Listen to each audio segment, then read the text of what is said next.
자, 오늘 말씀은요, 주수와 일꾼들을 보내주소서라는 말씀으로 우리가 오늘 본문의 말씀을 또 보도록 하겠습니다.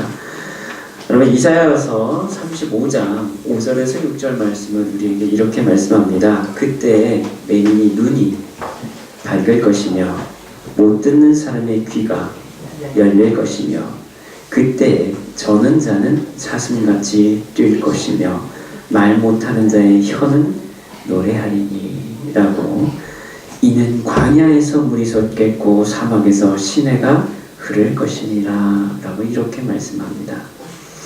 여러분, 이것은 곧 하나님 나라에 대한 이야기를 지금 하고 있는 것이죠. 하나님 나라, 그 나라가 임하게 되면 이렇게 될 것이다 라는 것을 말씀하고 있습니다.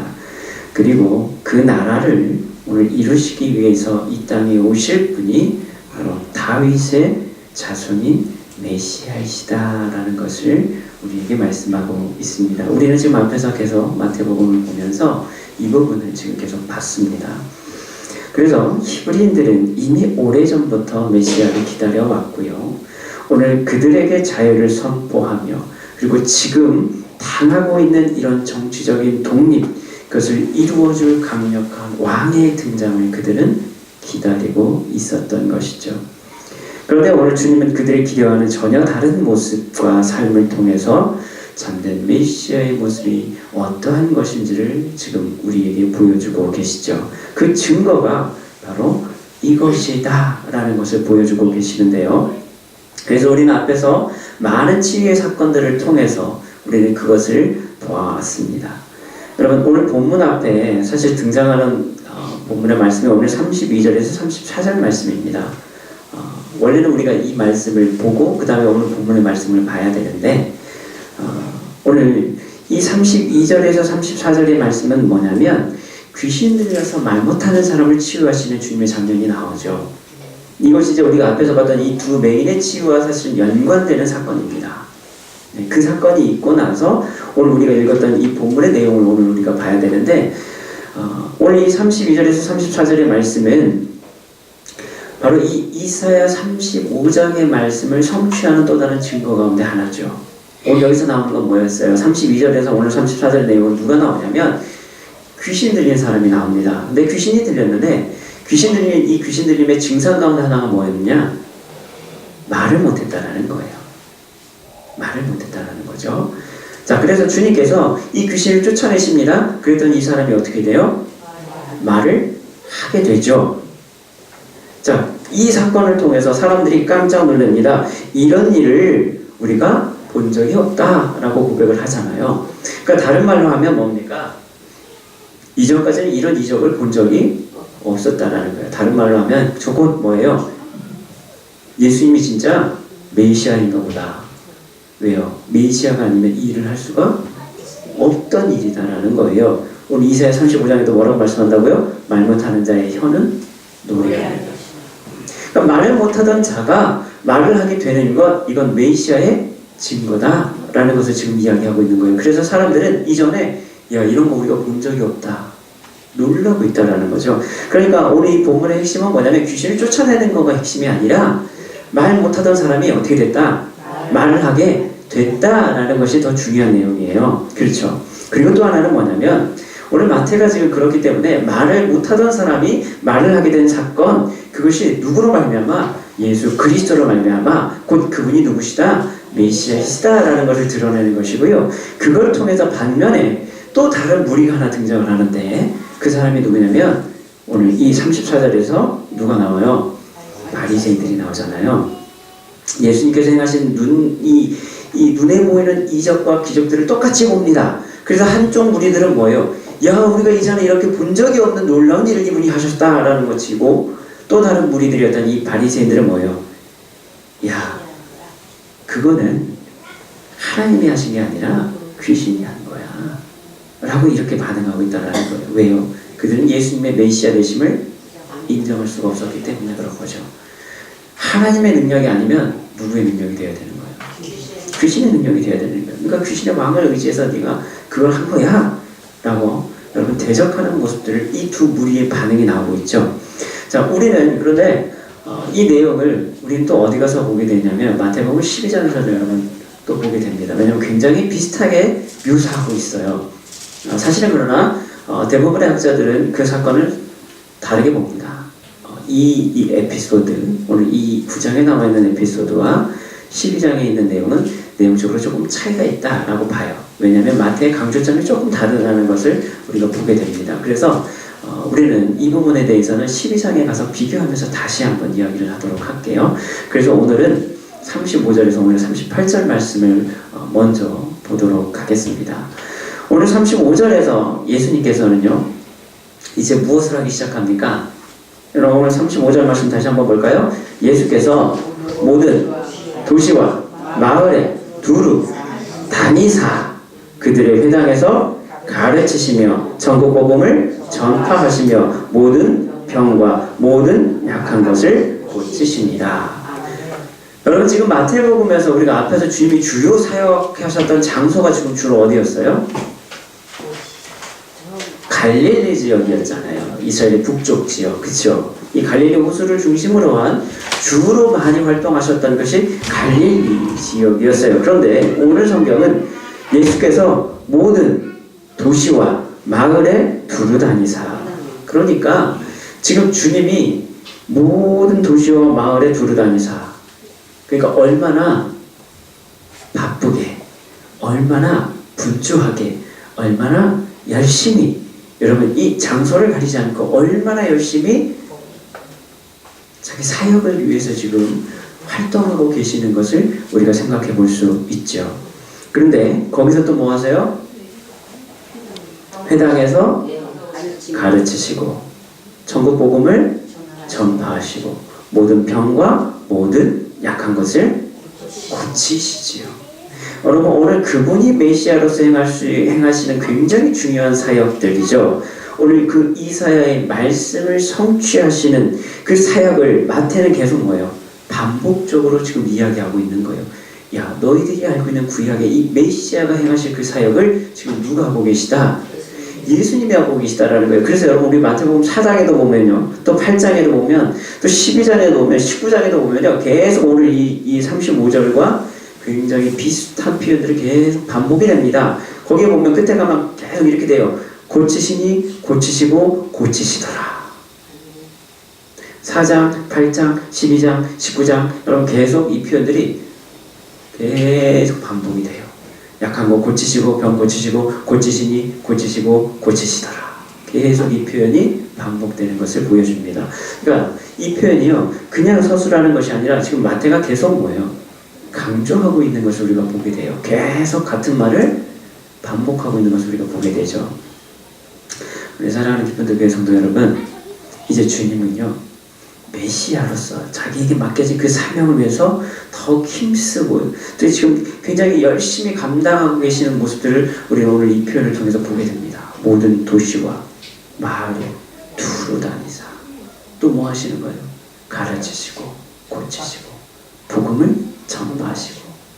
여러분, 사실 천국복음, 오늘 볼 표현에 천국복음을 말씀하고 있는데요, 마태복음에서 사실 그래서 굉장히 중요한 표현 가운데 하나가 바로 이 천국 개념이죠. 천국의 복음, 곧 그것은 뭡니까? 무엇이 복음인가요, 여러분? 천국이 뭐예요? 마태가 지금 이야기하고 있는 천국 복음, 곧 다른 말로 하면 이건 하나님 나라에 대한 이야기예요. 그렇죠. 그래서 주님이 공생애를 처음 시작하시면서 하셨던 처음 말씀이 뭐였어요? 회개하라. 천국이 가까이 왔다. 그러니까 주님께서 지금 이 천국 복음을 증거하기 위해서, 말씀을 증거하기 위해서 지금 전 이 도시, 모든 도시, 마을들을 여러분 다니시는데, 그때 필요한 건 뭐예요? 가르치시기도 하고요, 고치시기도 하고요. 결국에 무엇을 위해서? 천국 복음을 위해서. 그러니까 가르치신 목적도 분명합니다. 하나님 나라를 전하기 위해서 가르치신 거고요. 그럼 하나님 나라를 보여주시기 위해서 뭐 하시는 거예요? 아픈 자들을 고치신 거예요. 굉장히 중요한 것이 바로 이 하나님 나라였다라는 거예요. 자, 그런데 지금까지는 예수님께서 그 사역들을 감당하시는데 어떻게 하셨느냐? 대부분 홀로 그 일들을 지금 감당하고 계시잖아요. 제자들은 뭐 하는 거예요? 구경만 하는 거예요. 예수님이 그 하시는 거 쫓아다니면서 뭐예요? 그냥 구경하는 거예요. 말씀 들으면서 예수님이 시키면 하고 뭐 해? 하면 하는 거고 가만히 그냥 옆에서 그냥 따라만 다니는 지금 상황인 거예요. 고치시고 말씀 전하시고 여러분 이 모든 것들은 다 누가 하시는 거예요 지금? 주님이 하시는 거예요. 그러니까 제자들 입장에서 지금까지는 뭐예요? 수동적 입장에서 그냥 지켜보는 입장이었다라는 거예요.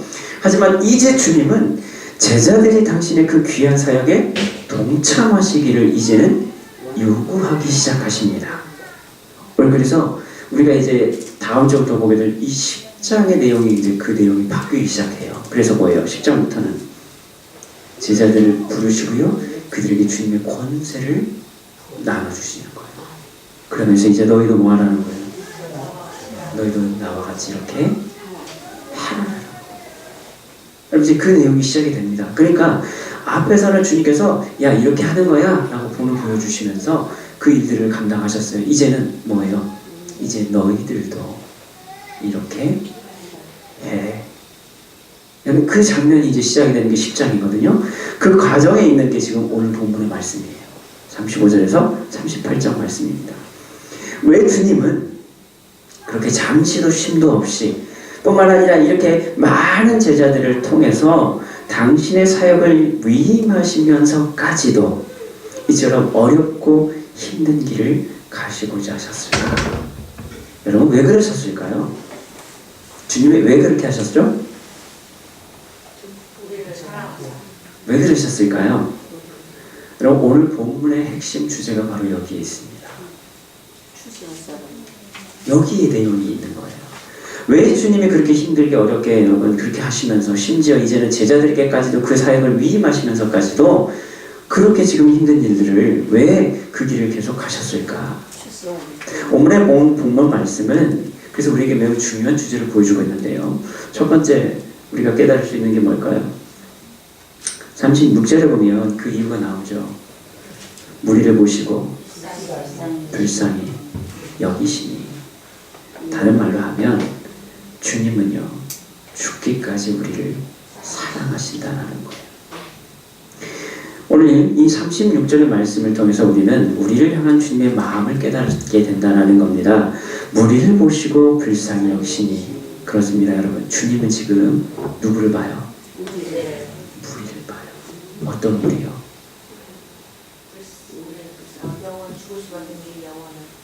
오늘 35절에 그 무리들이 나오잖아요. 누구예요? 모든 병과 모든 약한 것을 고치시니라. 그러면 그 일을 당한 사람이 있을 거 아니에요. 그렇죠. 누구예요? 아픈 자들, 병 가지고 있는 사람들, 치료받아야 될 사람들, 용서받아야 될 사람들. 그 많은 사람들이 지금 누구에게 나와요? 주님 앞에 나오잖아요. 그럴 때 주님이 그들을 보시면서 어떻게 여기시는 거예요? 불쌍히. 여러분 여기에 지금 모여있는 무리들은요 병에 들린 사람들이에요. 약한 것을 가지고 있는 사람입니다. 사회적으로 지금 인정받지 못한 채 무시당하며 살아가고 있는 사람들입니다. 주님의 도우심이 없이는 이제 더 이상 살아갈 수 없는 사람들입니다. 심지어는요 그곳에도 누가 있었어요? 바리새인과 서기관으로 대표되는 그런 사람들도 있었습니다. 소위 말하는 지도자들이라고 하는 사람들도 있었어요. 물론 그들 자신은요 지금 전혀 아쉬운 것이 없는 사람들이었죠. 나름대로 사회적 지위를 누리고 있었고요. 권력도 가지고 있었고요. 웬만큼 배울 만큼 배운 사람들이었어요. 자기들이 생각할 때 자기들은 의인이고 아쉬울 게 없는 사람들이었죠. 그러나 주님이 보실 때는 어땠을까요? 그들도 마찬가지로 똑같이 고침을 받아야 될 사람들이었습니다. 영적인 맹인, 여러분 마음의 교만에 사로잡힌 자들 또한 주님이 보실 때는 뭐예요? 다 고침 받아야 될 사람들인 거예요. 다른 말로 하면 뭡니까? 불쌍한 인생들인 거예요. 너희들이 하는 일을 알지 못하는구나. 여러분 주님이 보실 때는 그들도 또한 뭐예요? 불쌍하고 여김을 받아야 될 존재들이었다라는 거죠. 여러분, 주님의 눈길이 머무는 곳, 주님의 마음이 머무는 곳, 그곳이 무리였습니다. 사랑하는 기쁜 교회 성도 여러분, 애들이요 대형마트나 이런 데 갔을 때 마음에 어디에 갔는지 알 수 있는 제일 쉬운 방법이 뭘까요? 장난감. 좋아. 얘네가 어디로 달려가는지를 보면 알 수 있죠. 마트 들어가자마자 어디로 가는지를 보면 얘네게 마음이 지금 어디가 있는지를 우리는 충분히 유추해 볼 수 있어요. 10조 8구 장난감 코너죠. 심지어는요 거기서 가면요 딴 데를 안 갑니다. 못 가게 때를 쓰죠. 눈을 떼지 못합니다. 그렇습니다, 여러분. 우리가 무엇을 바라보는가, 그것이 우리의 마음을 대변하게 되죠. 오늘도 우리는 여러분 무엇을 바라보고 살아가고 계십니까? 여러분, 지금도 주님은요 우리를 바라보고 계세요. 그렇죠? 주님은요 지금도 우리를 바라보고 계세요. 그분의 사랑의 눈길에 그분의 마음이 담겨져 있습니다. 그분은 지금도 우리와 소통하기를 원하십니다. 그런데 여러분, 과연 우리도 그럴까요? 오늘 주님은요 무리들을 바라보십니다. 그리고 그들을 불쌍히 여기십니다. 왜 그들을 불쌍히 여기십니까? 왜 우리를 불쌍히 여기셨을까요? 여러분, 오늘 본문에 또 답이 나와요. 제가 답이 없는 건 여러분 질문하지 않습니다. 36절 후반절에 보십시오. 이는 그들이 목자 없는 양과 같이 고생하며 기진합니다. 주님이 보실 때는요 이 무리들이 너무 불쌍할 수밖에 없었어요. 왜요? 목자 없는 양 같았거든요. 얼마나 고생하고 기진하고 내버려져가지고 방치되고 있는지 그 꼴을 보니까 도대체가 이게 긍휼히 여기지 않을 수 없는 지금 모양 상태를 하고 있다는 거예요. 그러니까 주님은 불쌍히 여기실 수밖에 없는 그 지금 마음이 들 수밖에 없는 거죠. 그럼 우리는 전에 시편 23편 말씀에 대해서 우리가 몇 주 동안 강연을 하면서 이 필립 켈러의 양과 목자라는 이 책을 통해서요 이 양의 특징들에 대해서 우리가 배웠던 적이 있습니다. 여러분 기억나시죠? 그 책에서요 양을 직접 이렇게 이 목축업을 해보면서 이 양에 대해서 이분이 이제 배워가는데 그리고 나서 깨닫게 된 건 양들의 성격이 이렇구나, 특징이 이거구나 라는 것을 썼는데 그 양의 특징이 뭐냐? 양은 시력이 굉장히 나쁘다는 거예요. 눈에 뺏고 또 제대로 볼 줄 모른다는 거죠. 그러니까 있어도 제대로 볼 줄 모르는 거예요. 주님 우리 앞에 있어도 우리는 제대로 주님을 알아보지 못한다는 거예요. 분별력도 없다는 거예요. 그래서 지금 가던 길만 가는 거지 분별력이 없어서 이게 맞는 길인지 위험한 길인지도 제대로 판단하지도 못한다는 거예요. 어리석다라는 얘기죠. 분별력이 없어요. 방향 감각도 없다라는 거예요. 이게 집에 가는 길인지 죽으러 가는 길인지도 모른다라는 거예요. 이게 양이다라는 거예요. 잘 넘어지기까지 한대요.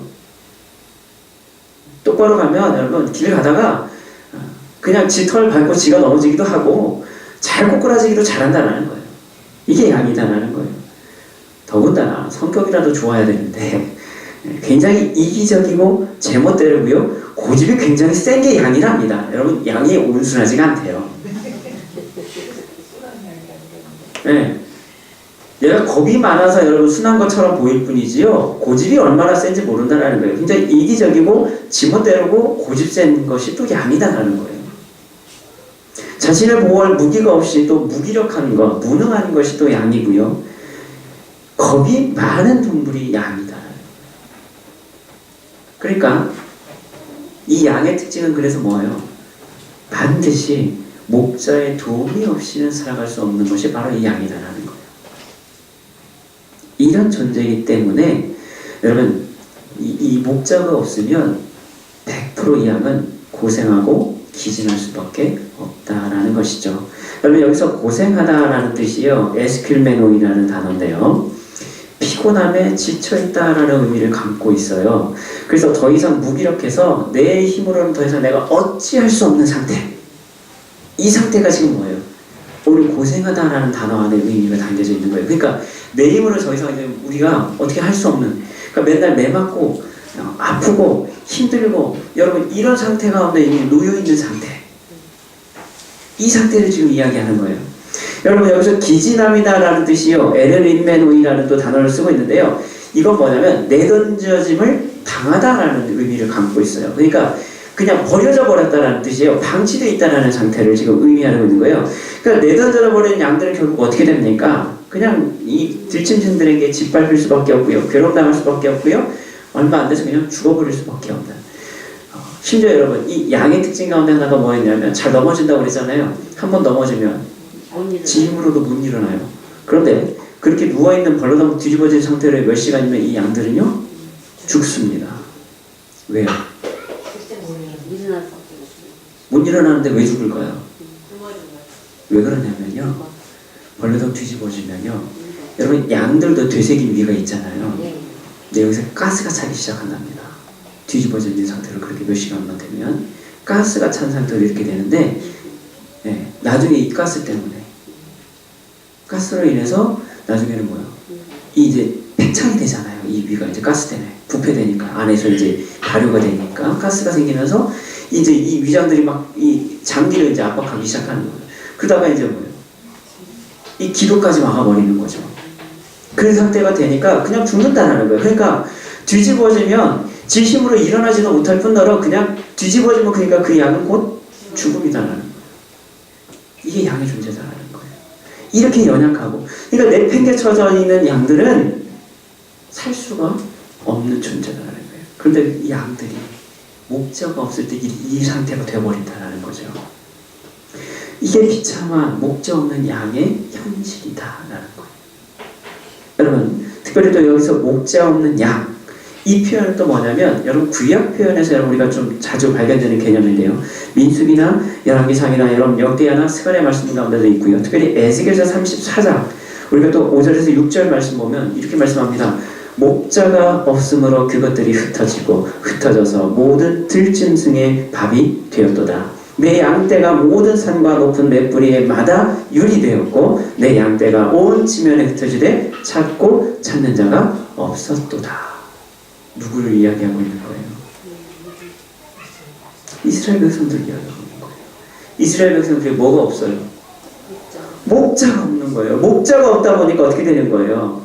다 지멋대로 흩어졌다가 결국 짐승 밥이 될 수밖에 없다라는 거예요. 네 양떼가 모든 산 높은 맷뿌리마다 다 유리돼 버렸어요. 뭐예요? 내버려져 버린 거예요. 내팽개져 버린 거예요. 그러다 보니까 이 양떼가 다 흩어져 버렸어요. 근데 찾는 사람이 없다라는 거예요. 결국 이 양떼들 다 어떻게 된다라는 거예요? 죽을 수밖에 없다는 거예요. 여러분 이것이 항상 이스라엘 지도자들의 실패와 관련되는 말씀 가운데 보여줍니다. 그러니까 왜냐? 이스라엘의 지도자들이 뭐예요? 거짓 목자, 엉터리 목자다 보니까 양들이 흩어져도 뭐예요? 찾질 않아요. 내팽개쳐 버린다는 그런 일들을 지금 이야기하고 있습니다. 온전한 선한 목자가 아닌 여러분 거짓 목자들의 인도람을 받는, 그래서 여러분 괴롭힘 당하고 고통과 매질 당하고 내던짐을 당하는 이 연약한 양과 같은 존재인 이 무리들을 지금 주님은 바라보고 계시는 것이죠. 그리고 그들을 불쌍히 여겨주십니다. 여러분 이 불쌍히 여기신 이 단어도요 참 재미있는 단어인데요. 이 불쌍히 여기신 오늘 여기서 쓰여진 단어가 에스플랑크니스테라는 단어인데요. 이 단어가 어디에서부터 비롯됐냐면 이 스플랑크니조마이라고 하는 단어에서 나온 단어예요. 3인칭 단수 부정과거라고 좀 어렵대 이렇게 나온 단어인데요. 그러니까 이 원래 단어를 보면 스플랑크니조마이라는 단어예요. 근데 이 스플랑크니조마이는 또 어디서 나왔느냐? 이 출처를 보면 이 스플랑크니조마이는 이 스플랑크논이라는 단어에서 유래가 됐다라는 거예요. 이 단어의 원래 의미가 스플랑크논. 근데 이 스플랑크논이 이 뜻하는 거가 원래 뭐냐면 창자, 내장. 여러분 이 단어에서 유래된 단어예요. 그러니까 불쌍히 여기는 것. 여러분 이 단어가 이 어디서부터 시작됐다고요? 내장. 창자에서부터 시작이 된 거예요. 무슨 말입니까? 여러분 단장의 피 뭐 이런 말씀 들어보셨어요? 창자가 끊어지는 것 같은 아픔을 이야기할 때 이렇게 이야기하잖아요. 히브리인들은요 사람의 마음, 감정이 어디에서부터 비롯되냐면 이 내장에서 비롯된다라고 이해하고 있습니다.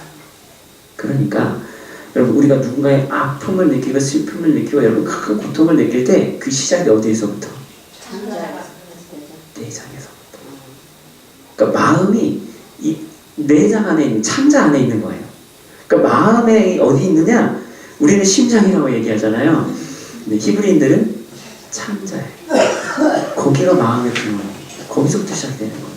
아픔을 느끼는 것도 여기서부터 느껴지기 시작하는 거예요. 그러니까 진짜 큰 고통, 아픔, 여러분 불쌍함을 느끼는 것이 어디에서부터? 여기에서부터 일어나는 감정. 다른 말로 하면 이게 진짜 감정. 근원에서, 마음의 근원에서 솟아나는 이 불쌍함. 오늘 주님은 그 불쌍의 여김을 지금 누구를 통해? 무리를 통해 이 무리를 보시면서 그 감정을 느끼고계시다라는 것을 이야기합니다. 여러분 그 사랑의 간절한 마음이 오늘 우리를 향한 주님의 그 십자가의 죽으심까지도 그래서 감내하게 만드시죠. 예수님께서 여러분 나중에 예루살렘에 올라가셔서 여러분 그것을 바라보시면서 눈물을 흘리시잖아요. 그 애통하는 심정, 아파하는 심정, 그게 그냥 단순히 우리가 어떤 누구를 동정하는 동정심, 정말 불쌍하다 여러분 이 정도 수준이 아니라 그분의 이 내장을 끊어지는 여러분 그 고통 안에서 드러나는 그 불쌍함, 긍휼함. 그래서 여러분 그 긍휼함을 통해서 자기 스스로가 뭐예요? 십자가를 지시기까지 우리를 사랑하시는 그 사랑을 여러분 드러나게 된 줄로 믿습니다. 이 목자 없는 양, 그게 바로 우리 자신이다라는 거죠. 어둠의 권세, 여러분 그 사망 안에 놓여서 그릇된 목자로 인해서 날마다 찢기고 깨지고 고통당하며 내던짐을 당하던 존재, 그게 바로 우리였다라는 거예요. 우리가 하나님을 믿기 전에는 우리는 정말 엉터리 목자를 진짜 주인으로 착각하면서 그렇게 인생을 살아왔다는 거예요. 내던져진 양처럼 그렇게 항상 상처 가운데 아픔 가운데 살면서 그렇게 살았다는 것이 바로 우리였다라는 거예요. 그런데 주님은 그런 우리를 불쌍히 바라보셨습니다. 참된 목자 되신 하나님을 버리고 거짓된 목자를 쫓아 섬기면서 자신들 스스로가 왕을 뽑아 섬기려고 해서 참된 왕이신 하나님을 버렸던 오늘 이스라엘 백성들의 모습. 그들은 진짜 왕을 버리잖아요. 가짜 왕을 섬기려고 진짜 왕을 버렸잖아요. 하나님이 사무엘에게 말씀하시잖아요. 저들은 지금 너를 버린 게 아니라 나를 버렸다. 진짜 목자인 나를 버리고 가짜 목자를 듣게 갔다. 그게 누구예요? 이스라엘 백성들이었어요. 근데 그게 누굽니까? 우리였다라는 거예요. 그게 바로 우리의 모습이었다라는 거예요. 그런 우리를 오늘 주님은 어떻게 바라보시는 거예요? 불쌍히 여겨주십니다. 십자가의 죽음을 통해 당신의 사랑을 우리에게 확증해 주십니다. 로마서 5장 8절에 이렇게 말씀하잖아요. 우리가 아직 죄인 되었을 때 그리스도께서 우리를 위하여 죽으심으로 하나님께서 우리에 대한 자기의 사랑을 확증하셨느니라. 그리고 이제 주님은 우리가 당신의 바람과 그 마음을 알기를 원하십니다. 여러분 열린교회를 담임하시는 김남준 목사님이 계시는데요. 그분이 오늘 이 본문 말씀을 설교하면서 자기 이 간증을 이렇게 말씀을 하시는 거예요. 뭐라고 말씀하시냐면 그분이 설교 중에 이런 말씀을 하십니다. 자기가 대학교에서 그러니까 38살 때까지 교수를 했어요. 그때까지 이제 교수 생활을 하면서 그렇게 했어요. 왜냐하면 그 전에 하나님께서 자기에게 주신 비전이 있었고 자기가 교수에서 가르치는 것 그것이 하나님의 뜻이다라고 확신하고 있었기 때문에 그 일들을 하고 있었고요. 그래서 그 생활에 나름대로 만족한 삶을 살고 있었어요. 더군다나 자기 성격상 그분도 아마 저처럼 좀 그랬던 것 같아요. 인간관계 맺고 막 여러분 이런 관계 맺는 게 굉장히 힘든 성격이었던 거예요. 굉장히 내성적이고 이런 성격이었었던 거예요. 그래서 자기에게는 교수 일하고 이런 것이 뭐예요? 하나님의 이거는 소명이다라고 생각을 했고 자기도 나름 만족한 삶을 살 수 왜요? 물질적으로도 풍족한 삶을 살 수 있잖아요. 교수하면 연봉 꽤 셉니다. 신학교 연봉이 좀 괜찮더라고요. 그래서 나름대로 자기는 하나님의 소명을 이루면서 또 나름대로 풍족한 삶을 살면서 그렇게 그러니까 아쉬움 없이 그렇게 지금 행복한 삶을 살고 있었다라는 거예요. 그런데 그렇게 하던 어느 날 자기가 38이 됐을 때 어느 날 갑자기 자기 집에서 이제 잠을 자는데 식구들은 다 잠들고 이제 침대에서 잠을 자는데 잠이 안 온다는 거예요. 그날따라 유독 이상하게 잠이 안 와가지고 그냥 침대에 이렇게 앉아 있다가 할 게 없잖아요. 잠은 안 오고 할 거 없으니까 뭐 했을까요? 할 게 없어서 이제 잠 안 오고 하니까 기도를 하기 시작한 거예요. 앉아서 이제 기도를 한 거예요. 기도를 하기 시작하는데요. 근데 이 기도를 하는데 이 적당히 기도하고 여러분 끝나는 게 아니라 기도를 하면 할수록 점점 기도가 막 깊어지더래요. 자꾸 깊어지다 보니까 가만히 있으면 이게 잘 수가 없더라는 거예요. 그래서 할 수 없이 이제 앉아서 더 이상 기도할 수 없을 상황이 돼버리니까 기도가 너무 깊어져서 이제 침대로 내려와서 무릎 꿇고 이제 기도를 이제 본격적으로 하기 시작하는 거예요. 기도를 하고 막 기도를 하다 간절히 막 기도하는 가운데 하나님께서 마음을 주시는데 무엇을 보여주시냐면 오늘 이 본 말씀 9장 35절로 38절 말씀 35절 36절 말씀을 여러분 생각나게 하시는 거예요. 그러면서 그 모습을 보게 만드시는 거예요. 그 주님의 마음을 깨닫게 만드셨다라는 거예요. 그래서 주님의 마음 야 네가 지금 이 무리들을 불쌍히 하기 싫은 그 주님의 마음 그 심정을 자꾸 깨닫게 하신다는 거예요. 기도하면 할수록 그러다 보니까 여러분 점점 참을 수 없는 감정이 막 밀려오기 시작합니다. 그러면서 막 기도가 너무 이제 점점 막 깊어지는 가운데 갑자기 기도 가운데 이런 기도가 나온다. 뭐냐면 하나님 이 불쌍한 무리를 위해서 제가 개척하겠습니다. 개척하겠습니다. 이 기도를 하게 되더라고요. 딱 그 기도하고 나니까 이게 진짜 맞나? 그래갖고 밤에 그렇게 기도하고 다음날 됐어요. 아침 되니까 이제 정신이 돌아오죠. 다음날이 되니까 정신 돌아와요. 야 이게 뭐야? 이게 뭐지? 내가 왜 이런 기도를 했지? 이 진짜 맞나? 이거 왜 이러지? 그 전까지는 이 목사님이 자기가 개척할 거라는 것을 꿈에도 생각을 안 해봤었거든요. 왜? 자기 성격상 자기는 목회할 스타일이 아니다라는 걸 자기도 알고 있었던 거예요. 그래서 이게 뭐지? 이런 거예요. 이제 고민이 되죠? 기도를 그렇게 했기 때문에 고민이 된 거예요. 야, 안 되겠다. 그래서 어떻게 했느냐? 그 다음날 똑같은 시간에 똑같은 장소에서 다시 기도를 시작합니다. 그 기도를 가지고 다시 기도를 하는 거예요. 그런데 기도를 하다 보니까 뭐예요? 전날보다 더 간절한 기도가 된다는 거예요. 그 마음이 하나님이 주시는 마음이 이게 감당할 수 없을 정도로 막 부어주시는데 어떻게 할 수가 없었다는 거예요. 그래서 뭐 그런 밤새도록 또 그렇게 기도하셨답니다. 뜨겁게 기도했어요. 자 그리고 나서 그 다음날 됐습니다. 아침이 되니까 다시 이제 출근해서 가만히 보니까 이성이 이제 돌아와서 보니까 야 이거 뭐지? 내가 왜 또 그런 기도 왜 또 했지? 이렇게 됐더라고요. 그래서 이분이 안 되겠다.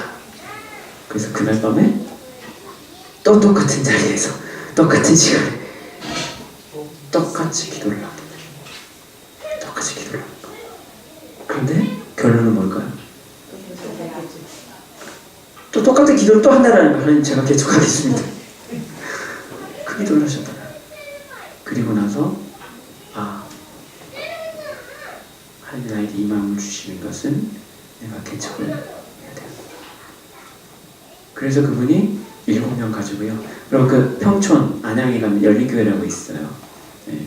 거기에 이제 그 교회를 90몇 년도에 개척을 합니다. 7명 멤버 갖고 지하에서부터 개척을 하기 시작했다라는 거예요. 그래서 그분이 그것을 간증을 하시는 거예요. 설교 중에 그 말씀을 그렇게 해서 그 교회가 세워지게 됐습니다 라고 이야기를 하시더라고요. 사랑하는 기쁜 교회 성도 여러분, 오늘 우리에게 여러분 이 마음이 있는지를 우리가 한번 잊기를 정말 소원해 봅니다. 오늘 저는 과연 이런 주님의 마음과 뜻을 가지고 목회를 감당하고 있을까? 라는 자책을 또한 한번 해봅니다. 오늘 우리가 하는 모든 일이, 더욱이 여러분 이 교회의 일들이 이런 주님이 주시는 마음 없이는 결국 그게 뭡니까? 내 의를 세우는 일이 될 수밖에 없고요. 더욱이 교회의 일들, 교회를 키우기 위해서 이름을 알리는 것밖에 되지 않는다는 것을 깨닫게 됩니다. 뭐가 없이는, 주님의 이 마음이 없이는 결국에 나를 위한 것이, 우리를 위한 것이 될 수밖에 없다라는 것이죠. 이 마음이 없이는 우리는 참된 제자의 삶을 또한 여러분 살 수 없다라는 것입니다. 오늘도 우리는 사모엘을 줄로 믿습니다. 주님 마음 내게 주시옵소서. 이 마음의 고백이 있기를 우리 소망합니다. 자, 그러면서 오늘 주님께서 우리에게 또 하신 말씀이 있어요. 뭐라고 말씀합니까? 37절에 보면 제자들에게 주님께서 이렇게 말씀합니다. 뭐라고요? 추수할 것은 많되 일꾼이 적으니. 지금은 뭐라는 거예요? 추수할 때다라는 거예요. 이제 우리를 불쌍히 여기시는 주님의 마음은 추수의 때에 대해서 지금 말씀하고 계시죠. 추수할 것이 많다. 추수할 것이 많다라는 건 뭡니까? 추수할 때가 됐다라는 얘기잖아요. 거둬들일 게 많다라는 얘기잖아요. 추수가 뭡니까? 익은 곡식을 거둬들이는 거예요. 안 익은 걸 거둬들이지는 않죠. 추수할 것이 많다라는 건 뭡니까? 거둬들여야 될 것이 많다라는 거고요. 거둬들여야 된다라는 건 뭡니까? 이미 익은 때가 됐다라는 거죠. 때가 됐다라는 얘기죠. 수확할 때가 됐다라는 겁니다. 여러분, 이것은요 곧 메시아의 때가 되었다라는 것을 의미하는 것이기도 합니다. 장재일 목사님은 그래서 아모스서 9장 13절과 14절 말씀을 통해서요 이렇게 말씀하여 메시아의 때에 이 땅은 놀라울 만큼 풍요해질 것이며 모든 종류의 소산물에서 풍요를 맛보게 될 것이다. 모든 추수할 것들이 풍성해지고 거두어야 할 것들이 많아지는 때인 것이다. 언제가요? 지금. 메시아의 때에는 거둬들일 때다라는 거예요. 수확할 때다라는 거예요. 그리고 그때가 되면 많은 사람들이 그 나라의 풍성함에 동참하게 될 것이다. 수확할 때는요 잔치날입니다. 풍족함을 누리고요 나누는 날입니다. 여러분, 이때가 메시아의 때, 수확의 때인 것이죠. 그렇습니다. 여러분, 추수할 것이 많아졌다는 것, 그것은 메시아의 때가 도래했음을 말씀하고 있는 거죠. 그런데 여러분, 추수의 개념에는요 풍성함만을 포함한 것이 아닙니다. 추수, 구약에서 추수의 이미지는 주로 무엇을 이야기하냐면 미래의 심판을 가리키는 것으로도 말씀하고 있습니다. 그러니까 추수가 뭐라고요? 수확만 하는 게 아니라 거기는 뭐가 담겨 있어요? 심판의 의미가 담겨 있다라는 겁니다. 그러니까 추수는 심판으로서의 추수가 있고요 영적 구원으로서의 추수를 다 포함하고 있는 개념입니다. 분명히 추수는요 창고의 수확물을 걷어서 드리는 기쁨이 있어요. 잔치죠. 그렇지만 아울러 우리는 추수를 통해서 필요한 것과 필요 없는 것을 구분하는 과정이 또한 있다라는 거예요. 그래서 우리가 앞에서 배웠죠. 마태복음 3장 12절에 보면 손에 키를 들고 자기의 타작마당을 정하게 하사 알곡은 모아 곳간에 들이고 죽정이는 꺼지지 않는 불에 태우시리라. 이때가 언제예요? 수확의 때예요. 추수할 때가 되면 알곡은 거둬들이지만 죽정이는 다 어떻게 되는 거예요? 불에 태워지게 된다는 거예요. 하지만 오늘 본문의 말씀에서는 바로 이 심판의 의미보다는 영적인 추수를 가리키는 것으로 볼 수 있죠. 주님은 지금 뭐예요? 많은 무리들을 불쌍히 여기셨고 그들을 고쳐주시죠. 그들은 모두 구원의 은혜를 누려야 될 하나님의 귀한 자녀들인 것입니다. 그들은 찢기고요, 상처 입고요, 버림받고요, 고통 가운데 내버려져 있는 그들을 향한 오늘 하나님 아버지의 뜨거운 사랑과 마음으로 오늘 주님은 그들을 바라보십니다. 그러면서 그들 모두가 하늘 곳간에 드릴 수 있기를 바라시는 것이 주님의 마음입니다. 사랑하는 깊은 뜻교회 성도 여러분, 우리는요 추수할 일꾼이 되기 이전에 우리는 먼저 추수되어야 할 알곡의 존재이기도 합니다. 알곡으로 곳간에 들여지는 그런 존재가 되어야 될 줄로 믿습니다. 죽정이가 되어 불에 타는 존재가 되고자 여러분 농부가 열심히 수고해서 씨를 뿌리고요 그 작물들을 여러분 보살피는 것이 아니다라는 거예요. 농부가 농사를 지을 때는 여러분 알곡을 만들기 위해서 농사를 짓는 거지 죽정이를 만들기 위해서 여러분 농사를 짓는 것이 아니다라는 거예요. 주님은 오늘도 상처 입고 고통당하고 내버려진 무리 곧 우리들을 불쌍히 여겨주시고 불러주셨습니다. 그리고 우리를 알곡으로 지금도 날마다 만들어 가십니다. 알곡으로 만들어지는 과정 가운데 지금 우리는 있는 거예요. 그렇죠? 그 과정은 여러분 좀 힘들 수도 있어요. 훈련이 필요할 수도 있습니다. 그러나 우리는 지금 주님을 인도하심을 통해서 그 과정을 가고 있는 거예요. 어디까지? 하늘 창고까지. 알곡되어서 들어갈 때까지. 여러분 그 과정을 지금 우리는 나아가고 있는 겁니다. 죽정이가 아니라 참된 알곡으로 추수하기를 주님은 기대하고 계신다는 것. 또한 그 일을 위해서 주님은 많은 일꾼들을 오늘 부르고 계십니다. 여러분 여기에 교회의 선교적인 사명이 담겨져 있는 것이죠. 그 귀한 일들을 감당하는 우리 기쁜 교회가 될 수 있기를 주님의 이름으로 간절히 소망합니다. 마지막으로 그래서 주님께서 우리에게 마지막으로 부탁하는 게 있어요. 뭐예요? 너희는 어떻게 하라고요? 추수하는 주인에게 청하여 추수할 일꾼들을 보내주소서 하라. 추수할 일꾼을 필요로 한다는 겁니다. 여러분 그런데 그 일꾼은요 우리가 마음대로 할 수 있는 게 아니다라는 거예요. 오늘 주님은 제자들에게 이렇게 요청을 합니다. 일꾼을 보내주실 것을 간구하라라고 말씀하고 있는 거예요. 지금 너희들 기도해. 뭐 하라고? 하나님께서 일꾼 보내주시기를 기도하라는 거예요. 즉 이것은 우리 스스로가 일꾼이 될 수 있다는 것이 아니라 오늘 일꾼을 세우시고 보내주시는 분이 하나님이심을 분명하게 말씀하고 있는 거죠. 여러분 하나님의 일꾼은요 자기가 원한다고 해서 스스로 될 수 있는 것이 아니라 전적으로 하나님의 택하심을 통해서 보냄을 받게 되는 것입니다. 그렇죠. 오늘 주님은 우리에게 그것을 말씀하고 있죠. 이것은 전적인 하나님의 주권인 것이죠. 그러니까 누구를 택해서 어떻게 쓰실지 그것은 하나님의 뜻이다라는 거예요. 여러분 보세요. 하나님의 사랑을 대접하겠다 사도 바울을 주님은 택하셨어요. 이방인을 위한 그릇으로 하나님께서 그를 택하십니다. 그리스도인들을 핍박하던 그를 오히려 주님은 택하시고 오히려 선교를 위한 복음 증거를 위한 그릇으로 그를 세우시죠.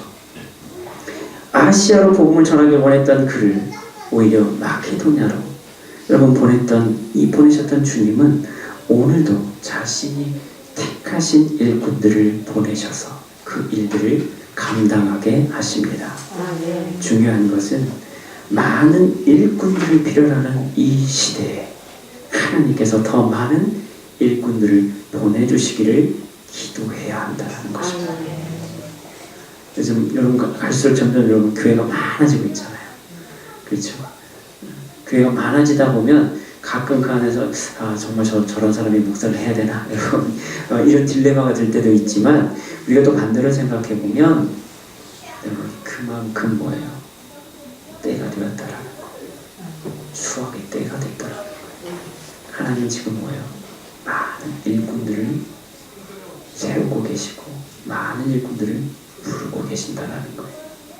그것은 다른 말로 하면 마지막 때가 가까이 왔다라는 것을 말씀하는 것이기도 합니다. 오늘 우리는요, 여전히 목자들이 필요한 양떼들과 같이 헤매는 그런 많은 불쌍한 영혼들을 위해서, 그들의 영혼의 추수를 위해서 주수할 일꾼들을 보내주시기를 간구해야 될 줄로 믿습니다.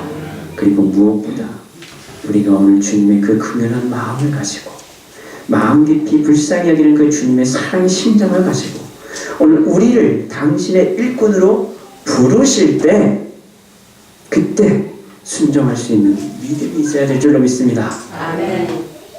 내가 원한다고 해서 여러분 내가 마음대로 일꾼이 될 수 있는 건 아니지만, 그러나 하나님 우리를 일꾼으로 불러주실 때 내가 여러분 그 마음에 순종하는 믿음이 우리에게는 필요한 것이죠. 사랑하는 성도 여러분, 오늘도 주님은 일꾼을 모으고 계십니다. 그들을 부르고요, 그들을 보내고 계십니다. 우리를 부르고 계십니다. 그 일꾼이 내가 되게 하옵소서. 아멘. 아멘. 내 마음대로 될 수는 없지만, 그러나 하나님 나를 써 주옵소서. 나를 써주소서. 이름으로 고백하는 우리가 될 수 있기를 예수님의 이름으로 간절히 감사하며 기도드립니다. 아멘.